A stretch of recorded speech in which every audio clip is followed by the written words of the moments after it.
बिस्मिल्लाहिर्रहमानिर्रहीम।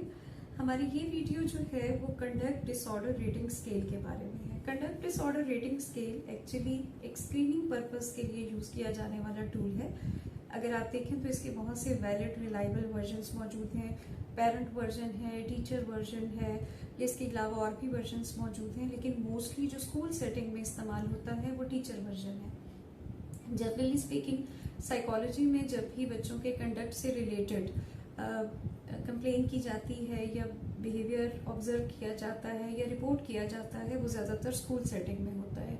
इसलिए conduct disorder rating scale का टीचर वर्जन जो है वो ज़्यादातर काउंसलिंग और क्लिनिकल पर्पसेस के लिए यूज़ होता है स्कूल्स में, और इसीलिए हमने इस वीडियो को भी फोकस किया है टीचर वर्जन पे। इससे आपको फ़ायदा ये होगा कि टीचर की इस रिपोर्ट की बेस पे आप ये बता सकेंगे कि बच्चे के अंदर कंडक्ट डिसऑर्डर स्क्रीनिंग लेवल पे, अभी हम डायग्नोसिस की बात नहीं कर रहे, हम स्क्रीनिंग के पर्पस के लिए बात कर रहे हैं, तो हम इस स्केल की ऑब्जर्वेशन या इसकी रेटिंग के बाद ये कह सकते हैं कि बच्चे के अंदर कंडक्ट डिसऑर्डर की सिम्टम्स मौजूद हैं या नहीं है।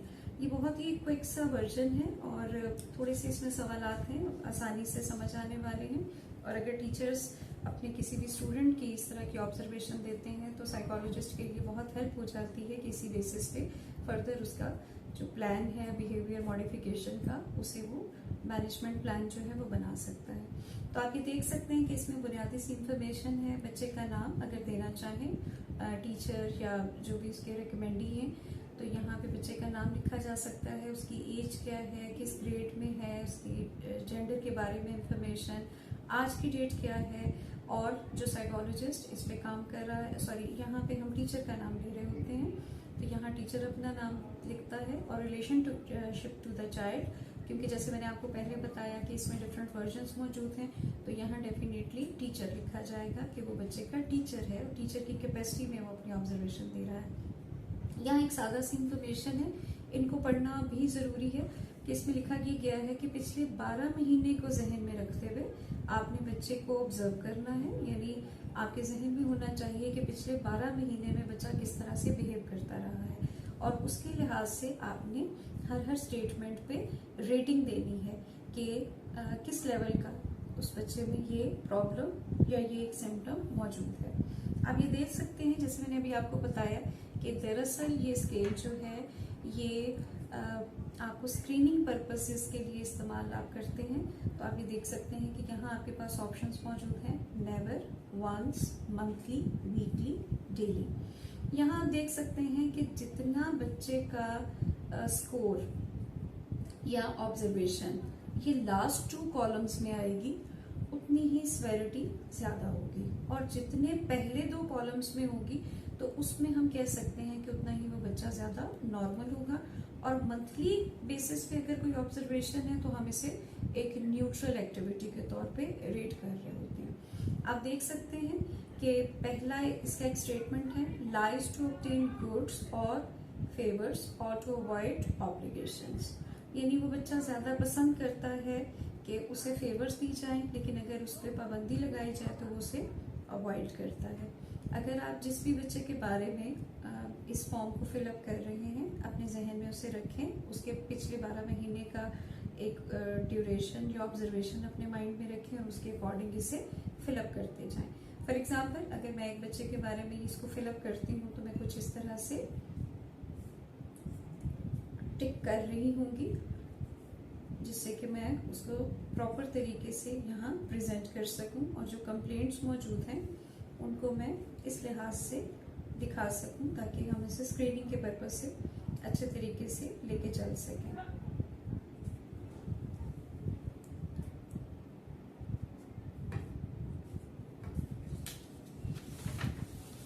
वन बाय वन हर सवाल के ऊपर आप इसको लेके जा सकते हैं, और आप देख सकते हैं कि आप जिस बच्चे को आप ऑब्जर्व कर रहे हैं उसमें ये बिहेवियर किस हद तक मौजूद है।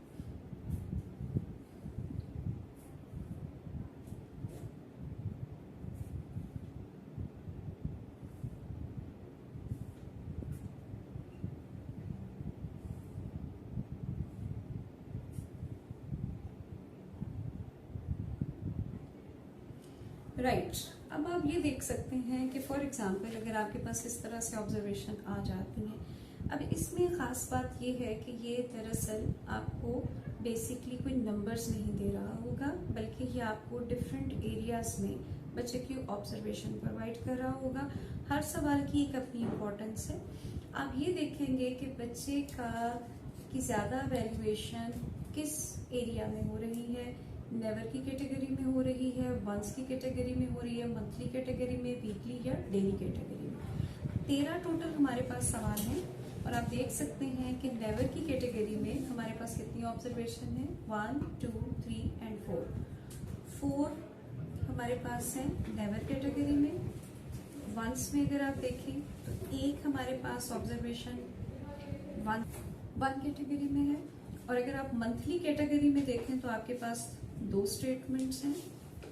वीकली कैटेगरी में अगर आप देखें तो आपके पास 4 स्टेटमेंट्स हैं, और डेली में भी आपके पास 1 स्टेटमेंट है। ये बड़ा ही इंटरेस्टिंग सा एक स्कोर आपके सामने आ रहा है। अब एक और चीज़ जो खासी इम्पोर्टेंट है, क्योंकि इस स्केल का नाम है कंडक्ट डिसऑर्डर रेटिंग स्केल। मुख्तलिफ तरह के कंडक्ट हैं जिनके ऊपर ये रेटिंग की जा रही है। आप ये देख सकते हैं कि जो हमारे पास नेवर की कैटेगरी में 4 स्टेटमेंट्स आए हैं वो किस चीज़ के मुतालिक हैं।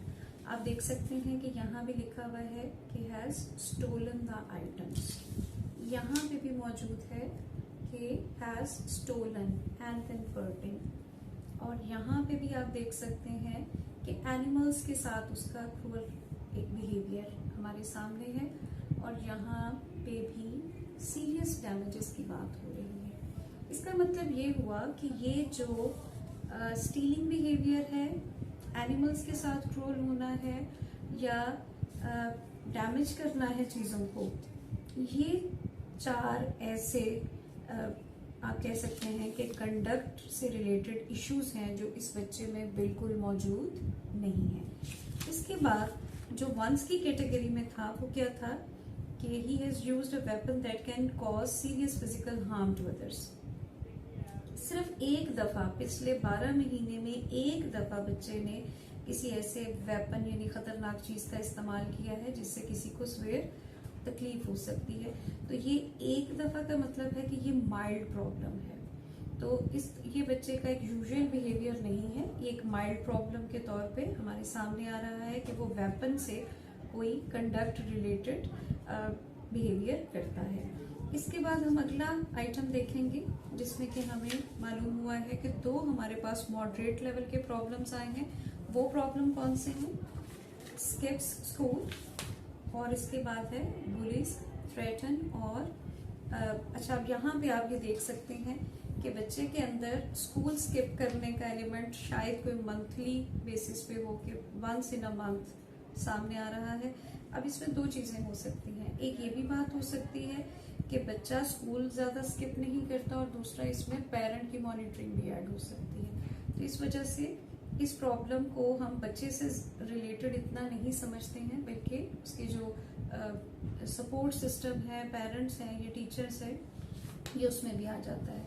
बुलिंग का एटीट्यूड भी इसमें रिपोर्टेड है कि वो वंस इन अ मंथ उसमें ये प्रॉब्लम मौजूद है। तो इसका मतलब है कि किसी हद तक वो दूसरों को बुली करता है, लेकिन बहुत हाई लेवल का प्रॉब्लम नहीं है, मॉडरेट लेवल का है। अब वीकली बेसिस पे कौन कौन सी चीजें हमारे सामने आ रही हैं कि ऑब्टेन गुड्स और फेवर्स और टू अवॉइड ऑब्लिगेशन, कि वो चाहता है कि फेवर्स उसे मिले लेकिन उसकी ड्यूटीज ना लगे। ये वीकली बेसिस पे आ रहा है, यानी हाई फ्रीक्वेंसी है। इसके अलावा फिजिकली हर्ट करता है लोगों को। अब यहाँ पे एक चीज थोड़ी सी प्रोबिंग की भी जा सकती है बच्चे से या उसके केयर गिवर से कि ये जो फिजिकली क्रूअल है ये अपने से छोटों की तरफ है या अपने से बड़ों की तरफ है, क्योंकि ये भी फर्दर आपको इन्फॉर्मेशन दे रहा होगा। Has broken into someone else और हाउस और बिल्डिंग। ये भी एक इम्पॉर्टेंट और इंटरेस्टिंग इन्फॉर्मेशन है कि कभी कभी आपको कोई 2 डिफरेंट रेटिंग्स या ऑब्जर्वेशन मिलती हैं और उनके दरमियान भी कोई इंटरेस्टिंग इन्फॉर्मेशन हो सकती है। यहाँ पे आपको वो ये कह रहा है कि वीकली बेसिस पे बच्चा जो है वो किसी के घर में घुसता है या बिल्डिंग में या उसको नुकसान पहुंचाने की कोशिश करता है। और यहाँ पे हम देख रहे थे कि सीरियस डैमेज उसने कभी नहीं किया। तो अगर आपके पास इस तरह से ये, इसका मतलब है कि ये 2 क्वेश्चन आपके लिए थोड़े से इंटरेस्टिंग हो सकते हैं। ये फिलअप करने वाले से आप दोबारा कंफर्म कर लें, क्योंकि ये एक दूसरे के साथ कॉन्ट्राडिक्शन में है। एक जगह वो कह रहा है कि वीकली बेसिस पे वो एक्टिविटी कर रहा है, और एक जगह पे वो इसी तरह के मिलते जुलते सवाल को कह रहा है कि बच्चे ने कभी नहीं किया।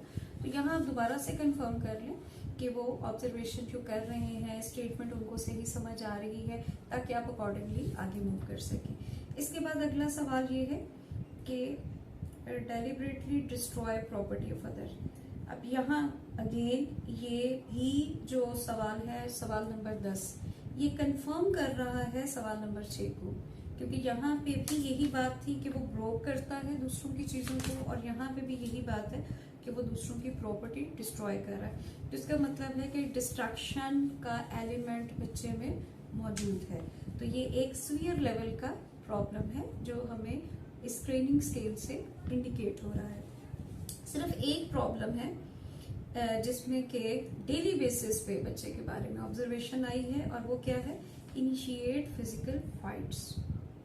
इसका मतलब है कि बच्चे में जो कंडक्ट रिलेटेड मेजर इशू है वो फिजिकल फाइट का है, जिसे वो डेली बेसिस पे ऑब्जर्व करवा रहा है, और हमें उसके बिहेवियर में ये एलिमेंट एक सीवियर लेवल की प्रॉब्लम की तरह नजर आ रहा है। तो जब आप कंडक्ट डिसऑर्डर रेटिंग स्केल की इंटरप्रिटेशन कर रहे होते हैं, तो वहाँ आपके लिए ज़रूरी है कि आपने टोटल स्कोर करके इंटरप्रेट नहीं करना, बल्कि आप इसको जब रिपोर्ट करेंगे तो आप यही ग्रुप ऑफ सिम्टम्स को इंडिकेट कर रहे होंगे कि ये प्रॉब्लम बच्चे में नहीं है, और ये प्रॉब्लम बच्चे में सेवेरिटी लेवल पे है या हायर लेवल पे है और मॉडरेट लेवल पे है, ताकि साइकोलॉजिस्ट जब इस बच्चे का एक प्लान बनाए, बिहेवियर मैनेजमेंट प्लान बनाए, तो उसके लिए आसानी हो जाए कि उसने कौन से बिहेवियर्स को फोकस करना है।